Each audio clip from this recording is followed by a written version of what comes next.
Yung mga ka-One Piece, nandito na tayo sa episode 1140 recap. Kung gusto nyo mapanood ang mga naunang episodes, nasa channel playlist lang yan, check nyo anytime. Pero ngayon, simulan na natin ang sobrang hype na episode na to. Nagsimula ang episode kung saan natapos ang huli, ang pagkawasak ng Egghead ay tuloy-tuloy na. Sobrang lakas ng mga pagsabog, sobrang liwanag na pati mga barko sa malayo ay nakikita ito. At kabilang dito ang isang napakalaking barko na papalapit sa blockade ng mga Marine, posibleng ito ang parehong barko na bumangga sa barko ni Saturn noong nanghuhuli siya ng mga refugee. Samantala, sa isla malapit sa food machine, nakapagpahinga na si Luffy. Busog na busog siya, at sa isang iglap, bigla niyang binurn lahat ng taba sa katawan niya. Nagulat ang mga Marine sa bilis ng pagtunaw niya ng pagkain. May isa pang nagsabi, baka kainin pa sila ni Luffy kapag lumapit sila, at baka may punto siya. Sa tradisyon ng mga Yonko gaya ni na Big Mom at Kaido, hindi imposibleng pati tao ay gawing pagkain. Biglang may sumabog na kanyan malapit sa mga Marine at natamba ang isa sa kanila. Ang buong paligid ay halos nilalamon na ng apoy dahil sa Buster Call. Kailangan na nilang lumikas, pero andyan si Luffy, isa sa pinakapinaghahanap na pirata sa buong mundo, nasa harap nila mismo. May Marine na sumigaw na atali siya gamit ang Sea Stone Cuffs para siguradong hindi na makalaban. Pero ngumiti lang si Luffy. Unti-unti nang nag-iiba ang buhok niya, bumabalik na siya sa Gear 5th. Hindi man lang nakalapit ang Marines, tinaboy na sila agad ni Luffy. Dahil kapag busog si Luffy, mas lalo siyang nakakatakot. Oo, bumalik na ang bida natin sa laban. Samantala, inuutusan ng artillery commander ang mga tauhan niya na tuloy-tuloy lang sa pagpapaputok hanggang tuluyan ng mabiyak ang isla. Sa kabilang banda, sina Bonnie, Kuma, Frankie, at Atlas ay nahuhulog mula sa ere matapos wasakin ni Kizaru ang rocket na gagamit sana nila sa pagtakas. Habang nagpoproseso si Vegapunk ng nangyayari, napagdesisyonan niyang gumawa ng aksyon.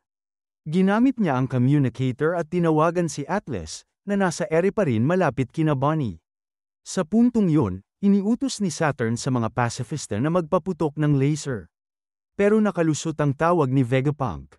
Matagal nang kinatatakutan ni Vegapunk ang sandaling ito, na isang araw, bilang pirata, mapapatay si Bonnie ng mismong pacifista, mga clone na ginawa mula sa katawan ng tatay niya. Isa itong malupit na biro ng tadhana na hindi niya kayang hayaang mangyari. Hindi man siya makalaban ng hayagan sa kasunduan ni Kuma at Saturn, nagtago siya ng huling sikreto sa lahat ng pacifista na gawa kay Kuma. Kaya sinabi niya kay Atlas na ipasa kay Bonnie ang sikreto, isang bagay na tanging mga Vegapunk lang ang nakakaalam. Nakita ito ni Sanji mula sa malayo, at agad siyang tumalon sa ere para tulungan sila. Naabot ni Atlas si Bonnie at binulong ang katotohanan. Sa ingay ng hangin at walang tigil na pagsabog, wala nang ibang nakarinig. Si Bonnie lang, at halatang nagulat siya. Napatitig siya kay Atlas na parang hindi makapaniwala. Dahil doon, sumigaw si Bonnie. Tinawag niya ang lahat ng clone ng tatay niya na parabang siya mismo ang orihinal. Tatay, tama na, tulungan mo kaming makatakas dito. Lumuluha siya habang sumisigaw, desperadong umaasa na gagana ang malupit na ideyang ito. Sa una, parang hindi siya pinapansin ng mga pacifista. Tahimik lang silang nakatayo, nakahanda pa rin ang liwanag sa kanilang mga kamay. Ang mga Marine na nanunood ay nagtataka kung ano bang sinasabi ni Bonnie sa gitna ng kaguluhan. Pero hindi, bigla silang humarap. Ang mga higanteng cyborg ay sabay-sabay na iniangat ang kanilang mga kamay, hindi sa mga pirata, kundi diretso sa mga Marine na dating kakampi nila. Inabot pa ng ilang segundo bago magsingkin ang utos, pero malinaw na narinig ng lahat ng pacifista ang boses ni Bonnie. At dahil dito, sabay-sabay nilang tinalikuran ang mga Marine. Isang nakakagulat na twist, nilagay pala ni Vegapunk si Bonnie sa pinakaitaas ng command hierarchy ng mga pacifista. Mas mataas pa siya kaysa sa mga Gorosei. Gaya ng sinabi ni Vegapunk, kahit maging kalaban mo ang buong mundo, hinding-hindi ka pagtataksila ng iyong ama. Ibig sabihin, posibleng makontrol din ni Bonnie ang mga Seraphim dahil pareho lang ang command system nila. At dahil may 4 pang Seraphim sa basement, baka magkaroon ng malalakas na kakampi ang Straw Hats na naghihintay lang ng tamang oras. Sa lupa, nanginginig na sa takot ang mga sundalo. Lahat ng pacifista, pati yung mga malayo, ay sumusunod sa utos ni Bonnie. Halatang may sarili silang internal communication system. Sa isang iglap, nakakuha si Bonnie ng sarili niyang hukbo. Isang napakalaking L ito para sa Marines at world government. Ang plano nilang pigilan ang kaguluhan sa Egghead ay halos gumuho dahil sa pagtataksil ni Vegapunk. Napuno ng galit si Saturn nang marealize niya ang ginawa ni Vegapunk. At doon niya agad sinaksak ang siyentista gamit ang matalim niyang demonyong paa. Tinuhag ang katawan ni Vegapunk ng diretso. Mukhang malubhang sugat ito, parang fatal na. Ang taong nagbigay ng napakaraming kaalaman at kapangyarihan sa world government, baka mamatay lang dahil sa tantrum ng isa sa mga lider nito. Habang naghihingalo, humihingal at dumudugo si Vegapunk.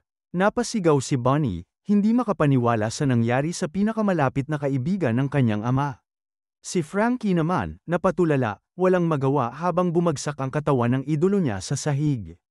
Si Saturn, walang kahit kaunting pagsisisi, para sa kanya, matagal na niyang gustong gawin ito. At ngayon, tinuluyan na niya. Pero tapos na ba si Vegapunk? Alam naman nating sa One Piece, ang mabutas o masaksak minsan ay hindi agad ibig sabihin ng kamatayan, maliban na lang kung nasa flashback. Pero kahit ganun, posible talagang dito na siya bawian ng buhay.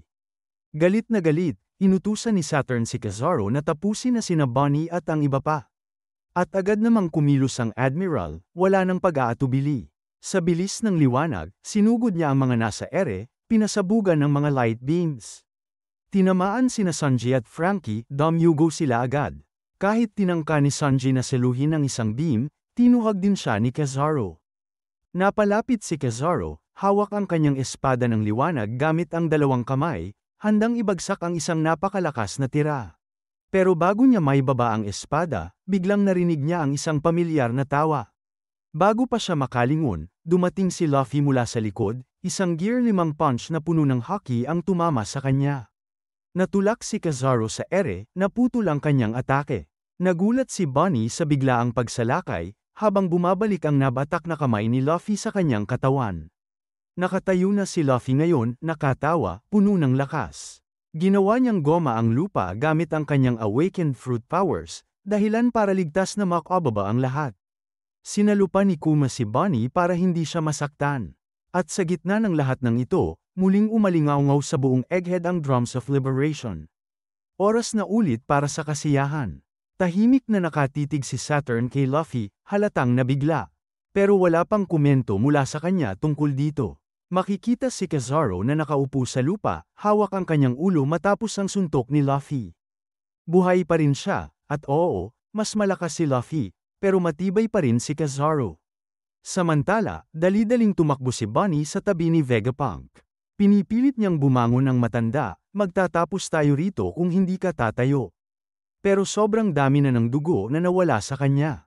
Sa kabilang dako, sa scrapyard, narinig ng napakalaking ancient robot ang ritmo ng drums. Biglang nagliwanag ang mga mata nito at nagsimulang humandar ang mga makina. Siguradong gising na ito. Sa gitna ng labanan, na-realize ni Bonnie kung ano ang ibig sabihin ng tunog na iyon. Naalala niya ang mga kwento ni Kuma tungkol sa Nika, pati ang mga sayaw nila noon sa parehong beat, ang ritmo ng Sun God. Napatitig lang siya sa langit, walang masabi. Sa kabila ng sakit, nakumpirma ito ni Vegapunk. Hindi mo pa siguro naiintindihan, pero totoo. Si Straw Hat Luffy, siya mismo si Nika. Nanlaki ang mata ni Bonnie.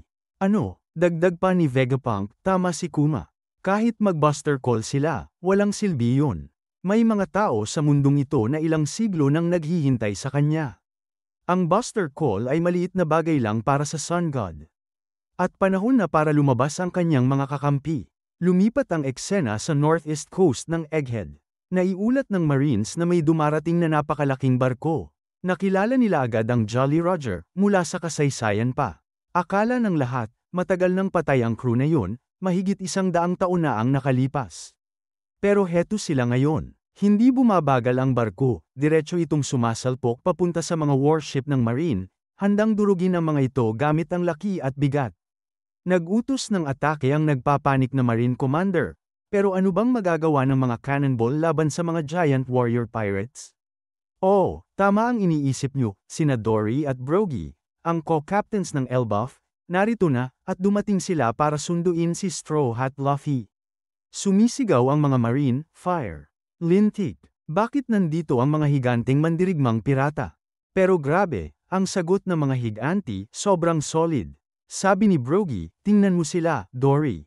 Nagtatanong pa sila kung bakit tayo nandito. Sagot naman ni Dory, napakabobong tanong. Walang aksidente sa mundong to, tama ba, Brogy? At biglang sigaw ni Brogy, nandito kami para sayo, Straw Hat. Sinundan pa ni Dory ng, ang Diyos ng Araw. Paubos na ang mga barko ng Marines sa laban na to. At ngayon, eto na ang tulay papunta sa Elbaf, ang susunod na malaking arc. At ayun na nga ang recap ng episode 1140. Kung nag-enjoy kayo, huwag kalimutan mag-like at i-share para mas dumami pa ang ma-hype sa One Piece. At para sa mga susunod pang recap, ay subscribe muna ang channel para hindi kayo mahuli. Kita-kits ulit sa next episode, mga ka-One Piece.